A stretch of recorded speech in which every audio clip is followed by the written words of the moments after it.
Thanks for watching the Next News Network. It's time for your top stories. With the support of 2 senators boasting an A rating from the National Rifle Association, the Senate is prepared to debate a new federal law that would expand background checks on gun sales. This would include a review of both criminal and mental health records. The measure bears that some gun rights activists consider an Orwellian state the Public Safety and Second Amendment Rights Protection Act. The bill, described as a compromise measure, was announced by Republican Senator Pat Toomey of Pennsylvania and Democrat Senator Joe Manchin of West Virginia. According to ABC News, negotiations over the measure included input from the NRA. The measure was strongly criticized on the Senate floor by Republican Mike Lee of Utah, who warned that it could be used to create a national gun registry. Although supporters invoked last December's horrific Sandy Hook Elementary School massacre, a senior state aide told the Weekly Standard that there is nothing in the bill that would have prevented that atrocity. CNN, which advertises itself as the most trusted name in news, jettisoned any pretense of objectivity regarding gun control by devoting much of its programming on April the 10th to programs that openly promoted new federal gun legislation. A press release from CNN began, quote, "If 90% of Americans support new background checks, how can Congress do nothing?"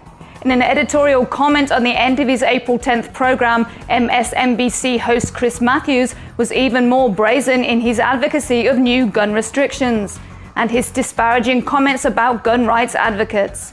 He speculated that, quote, "the next mass shooter could well emerge out of this pack of the politically nutty." He then referred to the assassinations of JFK, Robert Kennedy, and Martin Luther King, which he said were carried out by people who, quote, "all had political motives and they all had guns. And if you're not against this movement, you're with it." Stephen Boy-Bo, whose son is an 8th grader at the Northeast Middle School in Bristol, Connecticut, was stunned to discover that a worksheet used at the school insisted that the Second Amendment does not protect an individual right to own guns. On April 8th, a social studies teacher distributed a worksheet entitled "The Second Amendment Today" that claimed, quote, "the courts have consistently determined that the Second Amendment does not ensure each individual the right to bear arms. The courts have never found a law regulating the private ownership of weapons unconstitutional. For this reason," the handout continued, "the rights of this amendment are not extended to the individual citizens of the states. This means that the right to bear arms, quote, only provides the right of a state to keep an armed National Guard."